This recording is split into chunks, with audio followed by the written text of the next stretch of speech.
I am brain fried. On today's horribly edited video, it's going to admittedly be a short one because I have a myriad of things to do still.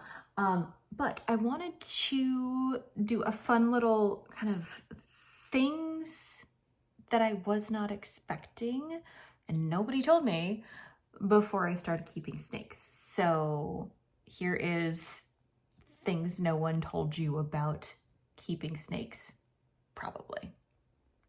So thing number one, and probably the most impactful thing for me, oh, this door is heavy, is the bond that these animals are willing to make with the people that care for them. Case in point. Hi, buddy. This is Aries. He is in shed. He is a very special boy.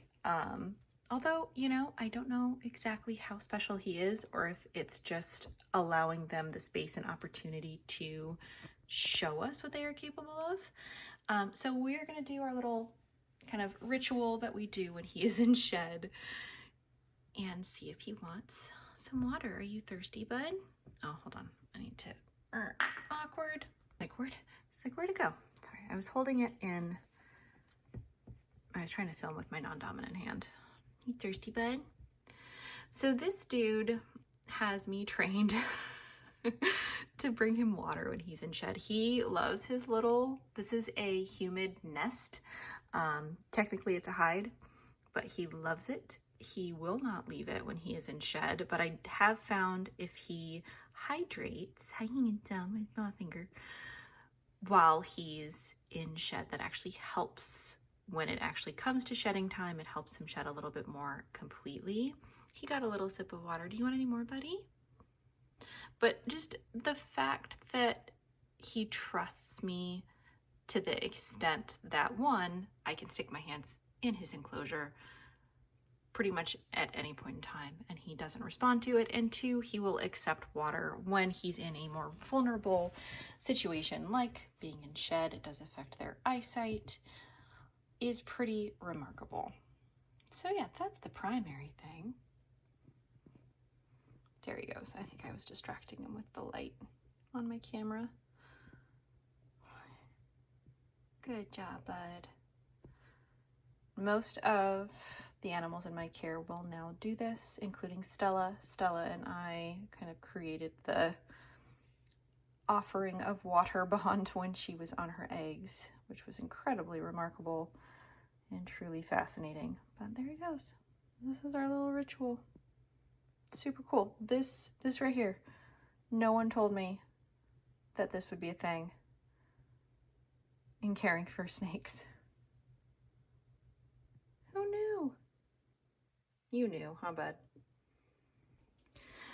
The other thing that, and this is probably more in response to keeping these animals in bigger enclosures where they can move about at their leisure, is we all know snakes are already strong. They are just a tube of muscle, but if you keep them in very, large enclosures where they can essentially hit the gym whenever they want, they get even stronger. So the babies are a really good example of this. Because they're in these enclosures, which we're going to be expanding these for them soon, so they each have a 4x2x2 instead of a 2x2. These guys, from day one of coming out of their eggs, have been very active and have excellent muscle tone. Hi, buddy. This is Raiden. This is our holdback male from the Stella clutch. It's feeding time in the next couple of days, so he is very disappointed that I am not food. But their muscle tone is crazy. Same goes for Stella, their mom. Her muscle tone went bonkers when we moved her to her giant toad ranch enclosure. I'll show you really quick. Don't go anywhere. So as soon as we moved Stella to that behemoth, her muscle tone just skyrocketed. Now, that is a good thing, I think. However, it does make certain things like palpating for ovulation cycle and gravid females a little bit more challenging, especially when you're working with a retic the size of Stella. Now she is comparatively a small retic. She's 12 feet long compared to her mainland cousins. The females in the mainland side very often get 18 feet or longer. So comparatively she's small, but even with that, palpating her through all of that muscle tone was very challenging. Now, the other thing that I was not expecting was how trainable these animals are. The retics especially, like the boas are smart. The retics are just kind of a notch or two up, and they are very good at learning how to differentiate between you and food or you and a threat. Their learning curve is remarkably short and shallow. So I startled this dude yesterday on accident. I'm actually going to share that as a kind of bonus real-time YouTube video this week. And he took all of 3 or 4 minutes from being startled to being curious again. And I think that's just remarkable. They have, I think, much more thinky brains than they're often given credit for. Look at that pupil. Shrinky? Expandy. That's cool. You're cool, bud. Something else to consider is these animals do have different personalities. So if you are looking for a pet snake and want like a specific personality type, that does actually exist. We have several specific, we have several of the same species to kind of do that comparison with. And even individuals from the same clutch show varying personality traits. So, example, this is Raiden. Hi, bud.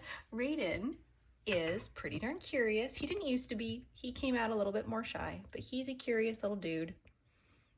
He wants to come out. He's mostly choice-based. I can go in and pull him out if I want to, but you can see just how curious he is. He knows there's no food involved. I think he wishes there was food involved, but he's just a very curious, sweet boy. And then right next to him is Irene. And she, same clutch, same parents. She is much more shy. Hi, sweetie. She's not super defensive, but she's much more cautious and a little less willing to come and hang out. So you can see her kind of scooching back excuse me, and she'll go hide a little more often. She's very willing to hang out once you get her out of the enclosure, but she's we're working on the choice-based behavior with her. So it's just really fascinating to see. He's just looking so cute. Hi, bud. Yeah. Cute and hopeful. Give him food. We'll have a cheeseburger. Something else that I have found surprising is retics have a reputation of being incredibly food motivated. So it's encouraged to tap train them or, do some form of something to help them know that you are not food when you open up an enclosure. And that is all really great information, really great advice. I don't do that with mine. I work a little bit differently with mine because I've found, again, when you keep them in sizable enclosures and you're giving both the animal and yourself a little bit more time and space to think and process through the situation. So if I open up an enclosure and an animal comes out hot, that definitely means they come out striking, thinking that there's food involved. I still generally don't tap them. Instead, I just take a step back, let them process through, and pretty quickly I have found with the retics, they are able to realize and acknowledge, oh, there's no food, and they just drop into curiosity and choice-based mode, which is super cool. The other thing that I've noticed is the whole coming out hot thing and food motivation thing it really doesn't happen that often. And I don't know what that association is, if it's a husbandry thing and the size of enclosure that we keep them in. We do have one girl who's getting a little too big for her enclosure, and she has been way more food motivated. So it could be a growth spurt, it could be smaller enclosure related. I really don't know.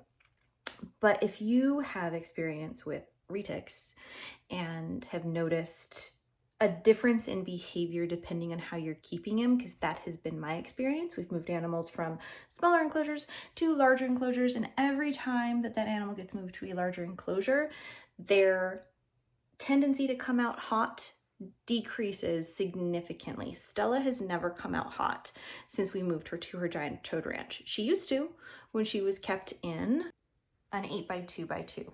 So this is Stella's old enclosure. There's someone else living in there now. You can see a tail sticking out. But she would come out hot all of the time when we had her in there. And now, well, move the retic tree. She's in shed, so this isn't gonna be a great example, but I'm gonna open up this door. Hi, honey pie. So she'll move fast sometimes, but because she has so much space and I give her time to think through what's going on, she doesn't come out hot. Hi, sweetie. You're so pinky. Do you have pink belly? Are you going into shed? She gets, because she's the lighter color, she gets a mega pink belly when she's going into shed. Hi, honey pie. I know you, I see you're curious. You can come say hello. She's currently what I call food curious mode. She's hoping I have food, but she's thinking through the fact that I do not. And that's where I'm going to end this video for this week. If you have any other things that you've noticed, things that you've discovered that you were not expecting when you first started keeping snakes, please share it, comment below. I love hearing different experiences and different perspectives on caring for these animals. There's just so much we don't know, and that is fascinating to me. There's so much to learn. I think that's incredible. If you want to join us on Patreon, you can check out patreon.com/thecurly-haired-keeper. We have a really wonderful crew over there. We do weekly Zoom meetings and discussions. Once in a while, we'll do a giveaway and they get like bonus videos and stuff like that. So we have fun over there if you'd like to go check that out. There's also affiliate codes for Toad Ranch enclosures, which is the closures that you see in this room. That'll be in the description below, as well as a discount code for Cold Blooded Caffeine, which they produce some of the best coffee in the world. So yeah, if you want to check any of those out, yeah, using those codes helps support us in our mission, which is always appreciated. And yeah, I will catch you on the next one. Thanks so much for tuning in.